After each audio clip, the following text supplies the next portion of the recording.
le petit contretemps. Alors aujourd'hui, je voudrais parler d'un sujet qui est extrêmement essentiel et qui va toucher à quelque chose qui est fondamental dans les lois du business. Je m'explique. J'en parle souvent, mais lorsqu'on va parler de business, on va avoir différentes catégories de comportements. Toujours, j'allais dire comme ça. Il y a un comportement, des choses qui sont interdites. Ça s'appelle du vol. Si je prends quelque chose qui n'est pas à moi, je suis un voleur. D'accord? Je peux être un gros voleur, je peux être un petit voleur, mais si je prends quelque chose qui ne m'appartient pas, ça s'appelle un voleur. Maintenant, pardon, excusez-moi, vous ne me voyez pas bien? Juste, attendez. On ne voit pas du tout. Vous ne me voyez pas du tout. Vous ne me voyez pas du tout ou vous ne voyez pas mon écran non plus? On voit une barre blanche avec des trucs écrits en hébreu. Mais tout petit. Ah, d'accord, j'ai compris pourquoi. Alors, attendez, c'est assez intéressant que ça fasse ça d'ailleurs. Mais j'ai compris. Le Yetzara et Thomas, ça veut dire que ça va être un très bon coup. Ah ouais, non, on va faire là, c'est mieux. Une partie de l'écran. Toujours une partie de l'écran, non? Enfin, oui, on voit la moitié, la demi-moitié de la texte. Alors, on va faire pareil là.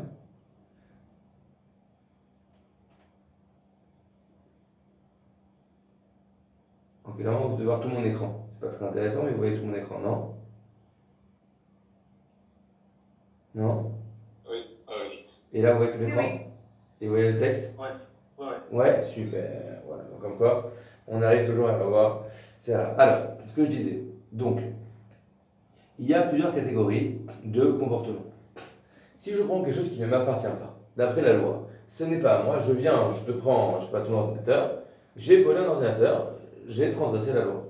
Et dans ce cas-là, qu'est-ce qu'on fait? On peut aller au Beddin, et le Beddin va venir reprendre le dû et venir faire justice.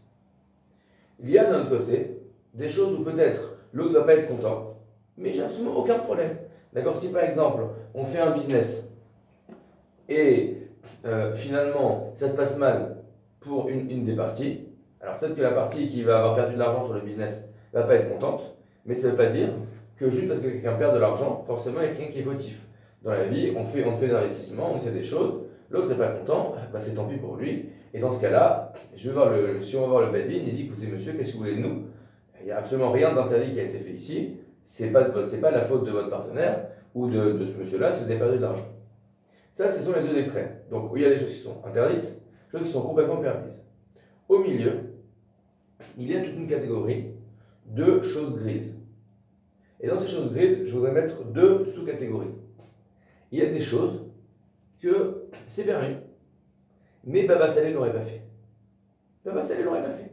Pourquoi? Parce que Baba Salé, il a une émouna dans Hachem, il se dit au fond, il y a quelque chose, je peux pas moi gagner de l'argent sur le dos de quelqu'un, etc. Interdit, c'est pas interdit. Si on voit le Beddin dit écoutez, monsieur, je suis désolé, je comprends que vous ayez un mauvais goût dans la bouche, mais je ne peux rien faire.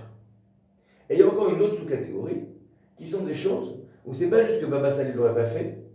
Si on attend d'une personne droite, on attend d'une personne correcte de ne pas faire ça. Malgré cela, le Beddin ne peut pas venir et dire que c'est interdit. C'est pas interdit stricto sensu, mais il y a quelque chose de pas correct là-dedans. Là, je voudrais on va parler ce soir de l'engagement dans les affaires. Alors, quel style d'engagement on connaît? On connaît une vente. Si, quand on était petit, on savait, donner c'est donner, reprendre c'est voler.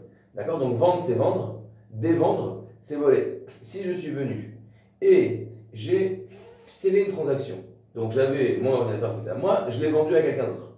Et après je vais dire non mais en fait, je ne suis pas content, mais en fait j'avais oublié que j'en avais besoin de cet ordinateur, l'autre peut me dire, il peut être gentil et me le rendre, mais l'ordinateur lui appartient de façon totale. Donc si maintenant je veux venir lui dire non, je reprends mon ordinateur, même si je veux lui rendre l'argent, ça s'appelle du vol. Sauf que, il y a des cas où on va rentrer dans la zone grise, où stricto sensu, la transaction n'a pas été scellée. Ça veut dire que c'est pas encore son ordinateur, je ne l'ai pas encore vendu, la transaction n'a pas été scellée, mais c'est purement technique que la transaction n'ait pas été scellée. On connaît tous des cas où s'il y a des gens qui font du business, on doit faire un deal, et par exemple on va se donner rendez-vous pour signer le contrat. Évidemment que lorsqu'on se donne rendez-vous pour aller signer un contrat, l'enjeu n'est pas de savoir, on ne va pas négocier le contrat, on ne va pas changer les termes du contrat, on est venu pour signer un contrat, on a rendez-vous à une date donnée, on est censé venir signer son contrat. Tu vas pour acheter un appartement, c'est pas devant le notaire que sinon tu vas dire non mais finalement je vais enlève moi 10% sinon je ne signe pas. Qu'est-ce qui se passe à ce moment-là? Ou a priori on est venu pour clore de façon légale un accord qui a déjà été mis entre nous de façon morale, est-ce qu'à ce moment-là, on peut décider de venir rompre l'accord? Encore une fois, sachant qu'il n'y a pas eu d'engagement, il n'y a pas eu quelque chose qui a scellé l'accord. L'accord n'a pas encore été scellé. N'hésitez pas juste à intervenir, hein, qu'on soit ensemble. Il y en a qui le font, mais ce n'est pas parce qu'il y en a qui le font qu'on a le droit de le faire. Maintenant, on comprend bien, d'un autre côté, que, imaginons, je veux aller investir toute mon économie dans un business. D'accord? Je dis, t'inquiète pas, j'investis. Et le jour que on doit aller pour aller signer, le matin même, je vois une meilleure offre. Est-ce que je dois renoncer à la meilleure offre parce que je me suis engagé sur la première? Est-ce que finalement je me dis, mais en fait, je suis un idiot, c'est pas du tout ça que je veux, il est nul ce business. Mais je me suis engagé, j'ai dit que j'investissais, mais en fait, je veux pas ça. Est-ce que je suis obligé de venir investir dans un business qui ne m'intéresse pas parce que j'ai dit que j'allais le faire? Si j'ai déjà investi, je ne peux pas demander de désinvestir. Mais vu que, stricto sensu, je ne suis pas investi, est-ce que je peux venir rompre mon engagement moral ou pas? D'accord? C'est la question qu'on va poser ce soir, sachant que ça a plein de ramifications. Ça peut être que j'avais décidé de commencer à travailler dans une société, je n'ai pas encore signé le contrat, et là, je reçois une meilleure offre. Est-ce que je dois renoncer à une meilleure offre qui me plaît plus parce que j'avais déjà dit que je commençais dans ce boulot-là? D'accord? Donc, c'est ça le cadre. Donc, ce qu'il va falloir comprendre, c'est déjà en premier lieu, arriver à mettre le curseur de façon très claire, à quel moment on estime que je me suis engagé de façon contractuelle. Donc, dans ce cadre-là, le fait de venir rompre le contrat n'est plus une affaire morale, mais une affaire légale. C'est-à-dire que je me suis engagé et je ne peux pas décider de ne pas le faire. Et si je décide de ne pas respecter mes engagements, l'autre peut venir m'attaquer au tribunal, au Bedin. Et à quel moment je rentre dans la partie de l'engagement moral? Donc on va mettre 3 zones. Première zone, je ne me suis pas encore engagé. C'est pas parce que j'ai a priori, on va en voir, mais on comprend bien que c'est pas parce que j'ai appelé pour demander le prix, je sais pas, d'un canapé, que je suis obligé d'acheter. Donc il y a une phase où c'est très clair que même moralement, j'ai absolument aucune obligation de venir fermer la transaction. Après, il va y avoir une zone grise ou pas, mais on comprend qu'il y a déjà eu un engagement moral, ou en tout cas l'autre s'attend à ce que la transaction se ferme. Et là, on va se poser la question de est-ce qu'à ce moment-là, on peut sortir de cet engagement? Et la troisième zone, qui est le moment où, contractuellement, je me suis engagé et je ne suis plus en mesure de venir sortir de cet engagement. Et si je le fais, je suis un voleur, ou l'autre en tout cas peut m'attaquer au Bedin. Okay. Alors, on va voir une Mishnah, une Gemara qui est dans la Masechet Baba Metzia. Alors on me demande, quand je vous lis la question, on m'a écrit, je croyais que c'est interdit de demander un prix si on n'a pas l'intention d'acheter. Alors effectivement, il y a un interdit de l'autonou dans la Torah qui nous demande de ne pas faire de la peine à quelqu'un. Et si je demande un prix à quelqu'un alors que je n'ai pas l'intention d'acheter, je lui fais de la peine parce qu'il va croire que son produit est nul ou ça lui fait une déception, etc. Mais là on ne parle pas de ça, d'accord? On parle de quelqu'un qui a, oui, vraiment l'intention d'acheter un canapé, mais je sais pas parce que je ne suis pas obligé d'acheter tous les canapés auxquels j'ai demandé le prix. Donc j'appelle plusieurs fournisseurs, ils vont me dire le prix, si ça me convient, je vais comparer. Donc c'est pas parce que j'ai demandé un prix que ça y est, je suis obligé d'acheter. D'accord? Alors, premier texte. Donc là, Michelin dit la chose suivante. Dans Perek Azar, Ze Aklal, voici la règle générale. Kol ha-metaltelim konin ze et ze. Ketzad, mashach emenu perot, velo natan lo ma'ot, eno yachol hachazor bo. Natan lo ma'ot, velo mashach emenu perot, yachol hachazor bo. La Mishnah dit la chose suivante. Comment est-ce qu'on scelle une acquisition, ce qu'on appelle des métaltélim? Des métaltélim sont du mobilier. C'est quoi du mobilier? Ce sont des objets. Mon téléphone, c'est métaltélim. Le livre, métaltélim.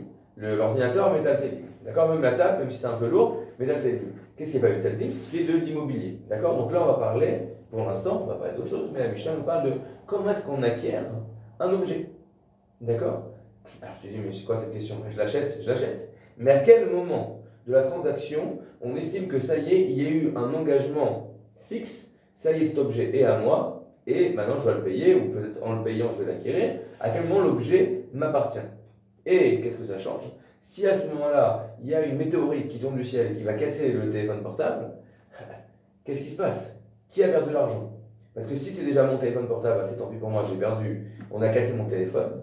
Mais si c'est pas mon téléphone, mais c'est encore le téléphone du vendeur, et bien si à ce moment-là le téléphone tombe et se casse, et bien c'est le vendeur qui a eu un téléphone cassé, et moi je suis prêt à acheter, mais je suis prêt à acheter un téléphone, pas un téléphone cassé.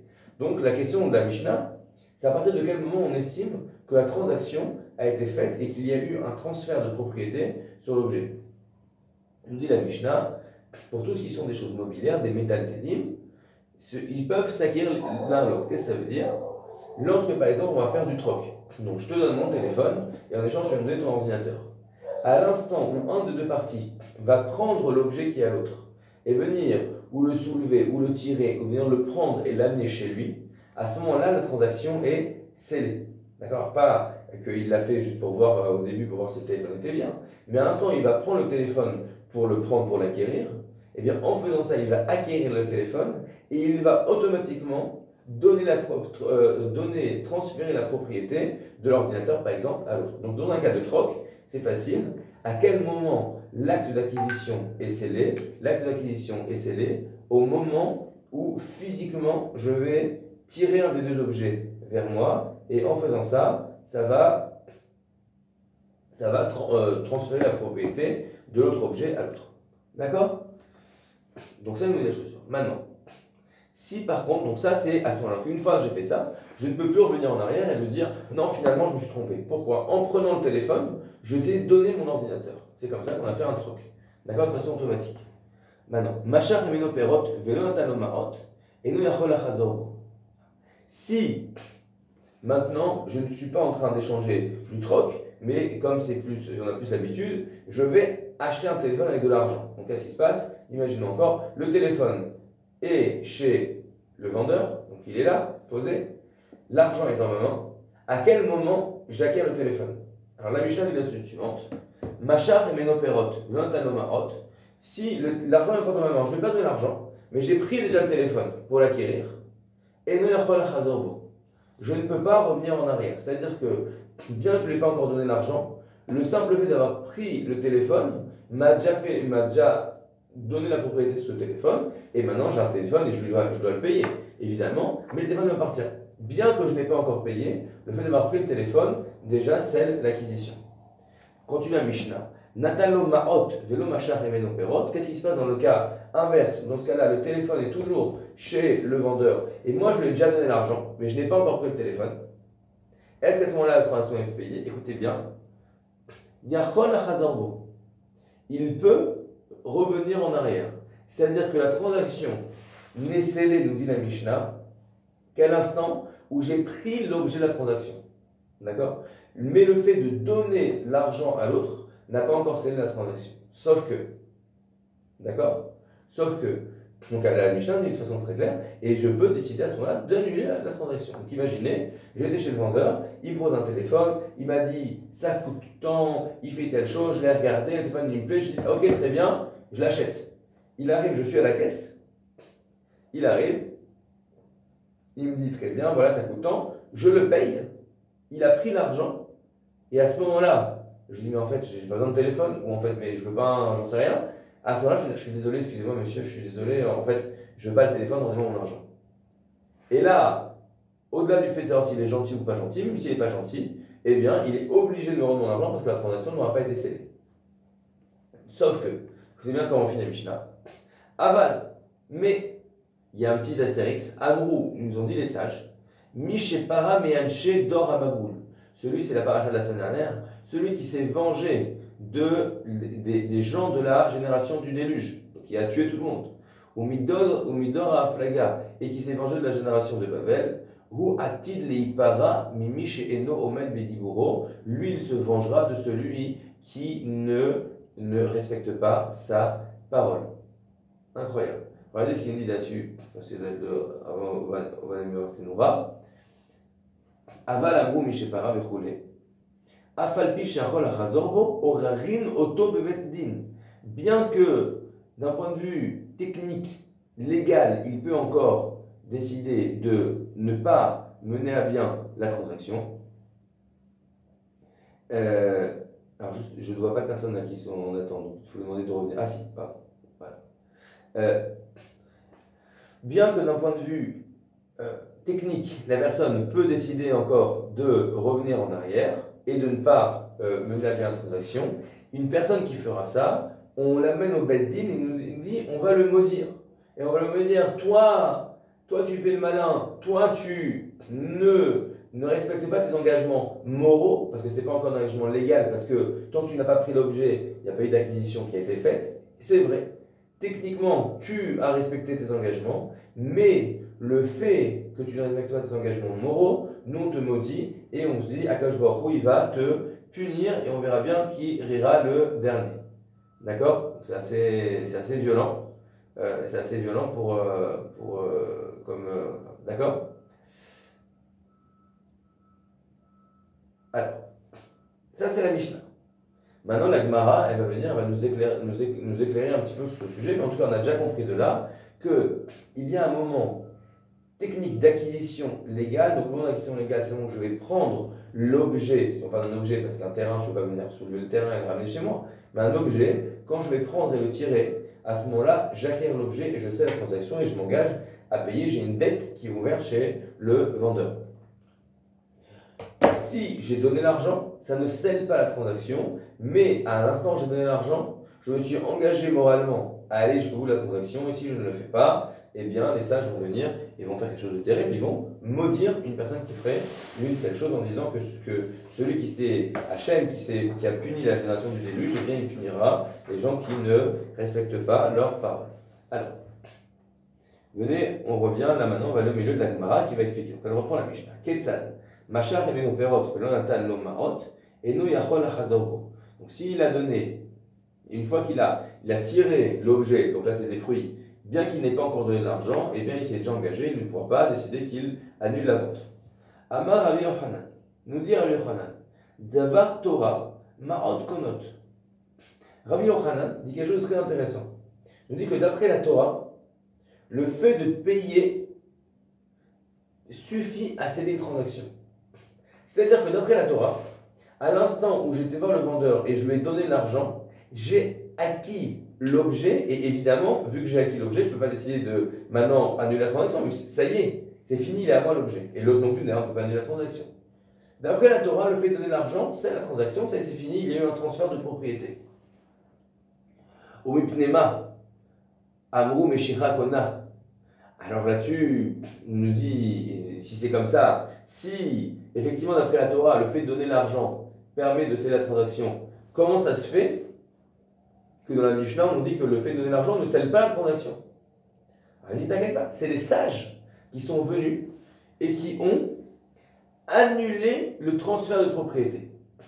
Il faut savoir une règle générale, que Hachem a donné aux sages le pouvoir de venir mettre des règles qui vont a priori même contre, de façon de parler, contre les règles de la Torah, pour le bien de la société. D'accord? A priori, les sages ne peuvent pas décider de dire maintenant on ne peut pas faire Shabbat, même s'ils pensent que c'est mieux pour la société d'aller à la plage et de prendre la voiture. Ça, les sages ne peuvent pas faire. Mais pour ce qui sont les lois d'argent, qui sont une loi sociétale, Hachem a dit écoutez, moi je vous donne des lois, mais au même passage, je donne le pouvoir aux Chachamim de venir mettre les contours de comment est-ce qu'on fait du business dans la société juive. Et les sages ont décidé que le fait de donner l'argent ne permettait pas de faire une acquisition, mais c'est le fait de prendre l'objet qui allait sceller l'acquisition. Pourquoi? Xéra, donc c'est un décret, ils ont décrété, schéma de peur, Yomar lo nisrefu chetecha be'alia. De peur, on va essayer de comprendre, d'accord, que Il est le cas suivant. Je veux acheter du blé. Donc je vais chez le producteur de blé, chez le paysan, je dis bonjour monsieur le paysan, je veux acheter du blé, pas de problème. Je voudrais, je ne sais pas, 10 tonnes de blé, ça coûte tant d'argent, pas de problème monsieur, voici l'argent.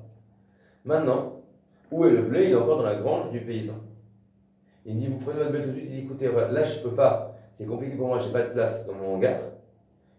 Gardez le blé chez vous, et je vais faire de la place, et je viens la semaine prochaine, et je viendrai prendre le blé.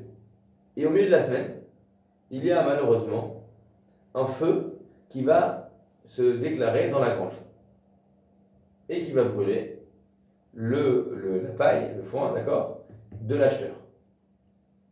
Alors, la question, encore une fois, comme je l'ai donné l'exemple tout à l'heure du téléphone qui se casse, c'est qui est le perdant ici? Si on dit que la transaction a déjà été scellée, donc le foin appartient à l'acheteur, et donc c'est l'acheteur qui a vu son foin brûler, et pas de chance pour lui, d'accord? Et tant pis pour lui, il récupère pas son argent. Si par contre, je dis que la transaction n'a pas été scellée, eh bien, le perdant, c'est le vendeur. Parce que l'acheteur lui dit, attends 2 secondes, moi je t'ai donné l'argent, mais pour que tu me donnes mon foin. Tu me donnes pas de foin, tu me rends mon argent. D'accord? Vu que toi, tu n'es pas en mesure d'honorer ta partie d'engagement, moi, je n'honore pas la mienne, donc s'il te plaît, rends-moi mon argent. D'accord? Donc, vient Rabbi Yochanan et nous dit la chose suivante, que d'après la Torah, le perdant, c'est l'acheteur. Parce que d'après la Torah, le fait d'avoir donné de l'argent, eh bien, ça suffit à sceller la transaction, et donc c'est l'acheteur qui a vu son foin brûler. Mais, nous dit Rabbi Yochanan, ça, c'est pas bon pour la société. Pourquoi? Parce que dans ce cas-là, il peut lui dire c'est ton foin qui a brûlé. Gemara dit je comprends pas. Sauf, man décédé de l'écart, bah il dit je comprends pas. Si c'est le paysan qui est venu, qui a allumé un feu dans le foin, bah, il doit lui payer. C'est d'accord que c'est le foin de l'acheteur. Mais si je viens et je brûle ton foin, bah, je dois te le payer. Donc de toute façon, ça change rien. Elle dit non. Et là, Xera Shema Tipol Lekabe Ones. C'est pas que le paysan est venu, il a allumé un feu. Alors on a peur que les gens vont allumer des feux dans le foin de l'autre. C'est pas des méchants, et de toute façon ça ne veut pas l'aider, il doit lui payer s'il lui brûle son foin. Non. De peur qu'il y ait un incendie qui soit venu par la faute de personne, il y a eu un incendie. Si ce foin, il appartient, il se tient dans son réchoute, dans sa propriété, Masar Nafshe Tarahumatzil. Qu'est-ce qui se passe?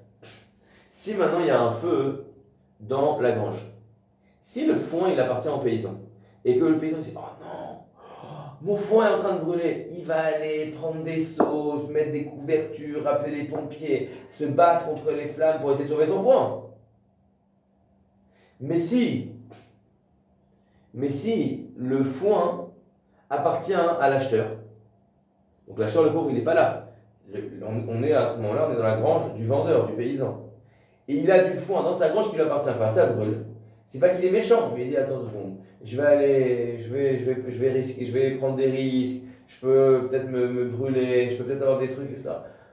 Et tant pis, ce que je te dis, tant pis pour lui, son foin a brûlé. Donc en gros, les sages, ils ont dit, on a un problème, on n'aime pas vraiment le fait qu'on puisse se retrouver dans un cas où il y ait un objet qui a déjà été acquis par l'acheteur, mais l'objet se trouve encore dans le domaine, dans la maison, d'accord, du vendeur. Pourquoi? Parce que si à ce moment-là, il y a quelque chose, un incendie ou quoi que ce soit qui va se passer, qui peut mettre en péril l'objet, eh bien, le vendeur qui a déjà scellé la transaction, bien que l'objet soit encore chez lui, ne va fournir aucun effort pour sauver l'objet, parce que de toute façon, lui, ça ne lui change rien, et donc pourquoi est-ce qu'il va venir, lui, se fatiguer pour quelqu'un d'autre? Donc les sages sont venus et ont dit, bien que d'après la Torah, l'objet qui serait encore chez le vendeur appartient déjà à l'acheteur à l'instant où il a donné l'argent, eh bien nous, on va annuler cette transaction et on va dire que cette transaction ne sera scellée qu'à l'instant où l'acheteur va venir prendre possession physiquement de l'objet. Donc ça, c'est l'avis de Rabbi Yochanan. Donc l'avis de Rabbi Yochanan, quand la Mishnah nous a dit que l'acquisition ne se fait qu'à l'instant où je prends possession physiquement d'objet, eh bien ça c'est une xéra, c'est un décret des sages qui est venu aller, entre guillemets, changer une loi de la Torah pour le bien de la société. D'accord?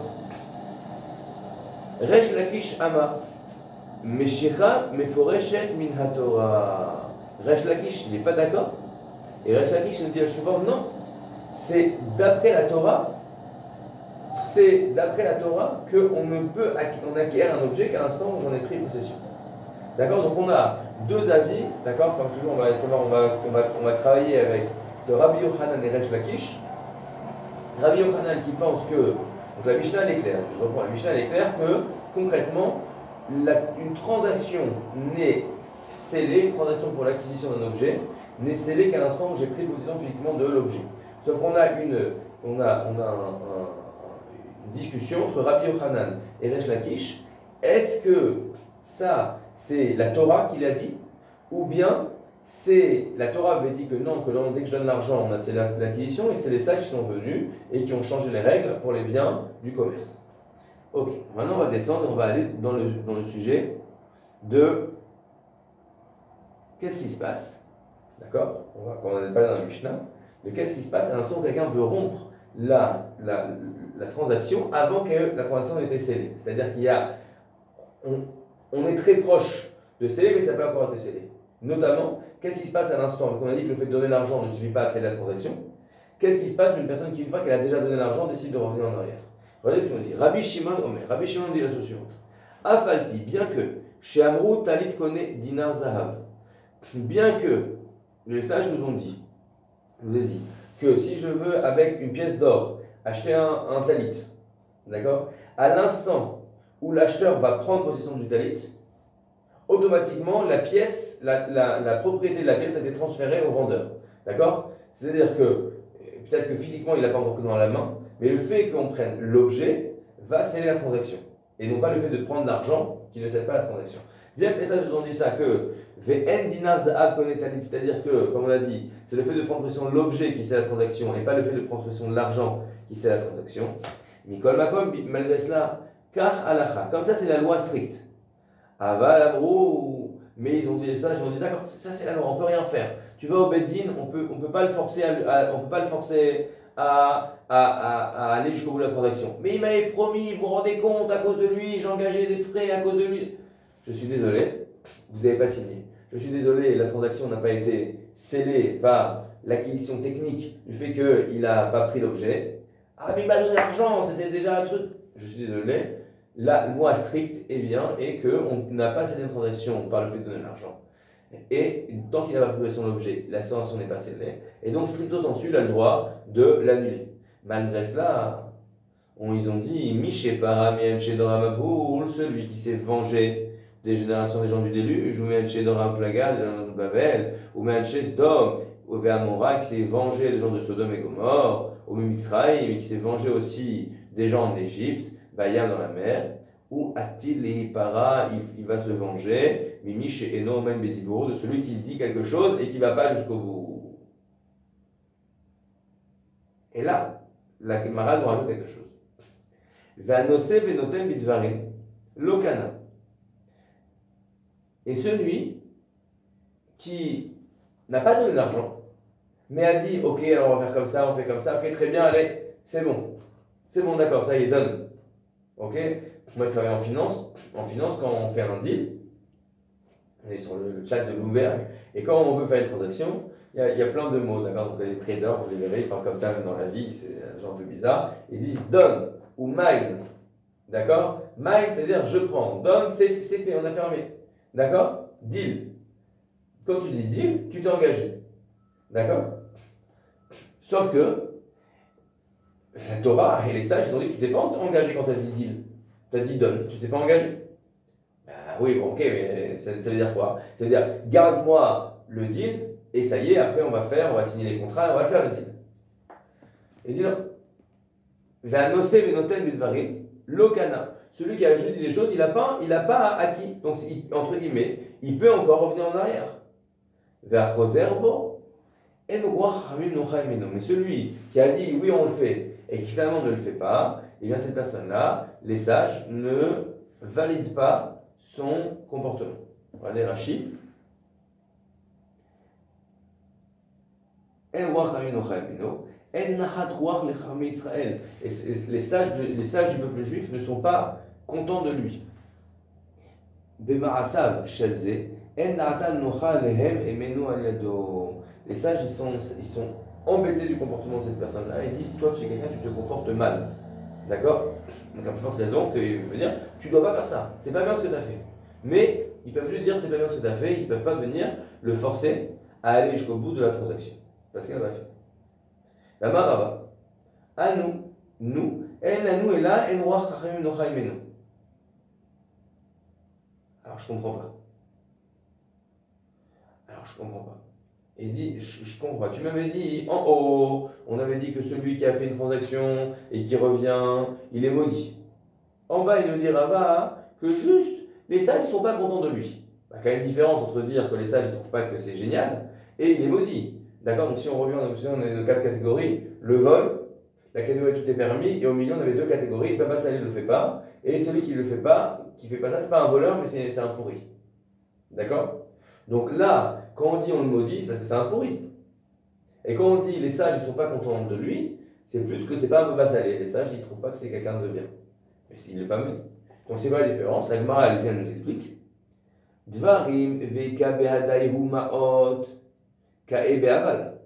S'ils se sont engagés de façon orale et il y a eu une transaction d'argent, ka'e be'aval. Si à ce moment-là, si une personne revient et ne va pas jusqu'au bout de la transaction, on s'applique sur lui ce qu'on a dit aval amrou, mais cependant ils ont dit les sages que Dieu va se venger de lui, donc il les maudit, celui qui fait ça. Dvarim les kabidayu ma'ot lo ka'e be'aval. Si ils ont dit un engagement oral, mais il n'y a pas eu d'acte de transaction financière,